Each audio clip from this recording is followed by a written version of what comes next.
আপনার ফ্রিজ ভর্তি মাংস, অথচ পাশের বাড়িতে। ইয়া রাসূলুল্লাহ,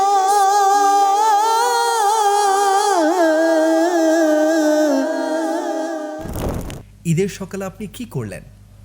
গরু কুরবানি দিলেন, মাশাআল্লাহ, ছবি তুললেন, আপলোড দিলেন, ক্যাপশন দিলেন, ঈদ মুবারক, মে আল্লাহ ব্লেস এভরিওয়ান, সবাইকে দোয়াও দিলেন। এখন আসি আপনার রেফ্রিজারেটর প্রসঙ্গে। আল্লাহ পাকের দয়ায় বিরিয়ানি, কড়াই, রেজালা, নেহারির প্রতিটা আইটেমের মাংস আলাদা আলাদাভাবে প্যাক করা, লেভেল লাগানো, ডিপ ফ্রিজ কানায় কানায় পূর্ণ, পারফেক্ট পারফরমেন্স। আপনি আপনার কাজে খুব স্মার্ট, নিজের কাজটা খুব সুন্দরভাবে গুছিয়ে করতে পারেন। সত্যি আপনি প্রশংসার দাবিদার। আপনার সব কিছুই যেন প্ল্যান মাফিক। আচ্ছা, পাশের বাড়ির সেই অসহায় মানুষটাও কি আপনার পরিকল্পনার তালিকায় আছেন, নাকি তিনি বাদ পড়েছেন? পাশের বাড়ির গরিব রিকশাওয়ালার ছেলেটা সেই সকাল থেকে জিজ্ঞেস করছে, আব্বা, আজকে আমাদের বাড়িতে গোশত রান্না হবে? বাবা বললেন, ইনশাল্লাহ হয়ে যাবে। আজ ঈদ, আশা করি অবশ্যই আমাদের গোশত মিলবে।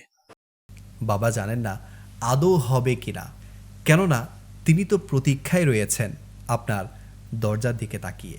সারা বছর এই একটাই তো দিন তাদের, একটাই তো chance.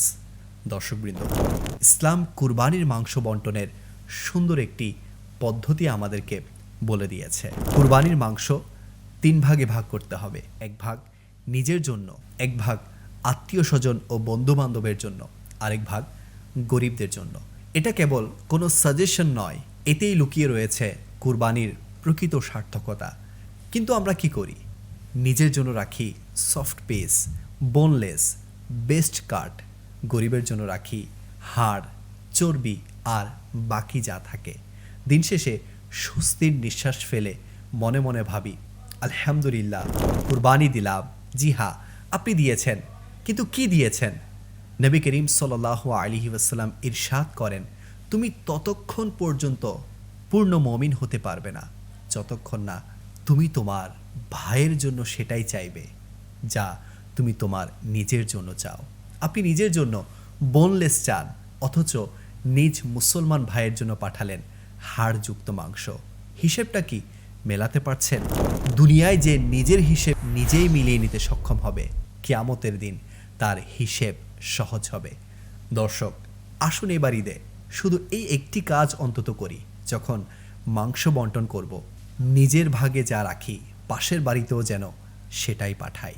Same quality, same quantity. কেননা আল্লাহ দেখছেন আপনি কাকে কি দিচ্ছেন আর আপনার ফ্রিজে কি রাখছেন।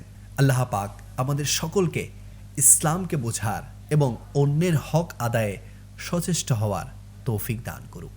আমিন। কোরবানির ঈদ শুধু নিজের ফ্রিজ ভরানোর জন্য না, হয়তো আপনার পাশের ঘরে আজও চুলা জ্বলেনি, আপনার ফ্রিজ ভর্তি মাংস, আর কোনো শিশুর ঈদ কাটছে শুধু মাংসের গন্ধে। এই ঈদে নিজের আনন্দের সাথে একটু ভাগ করে নিন অন্যের হাসিটাও।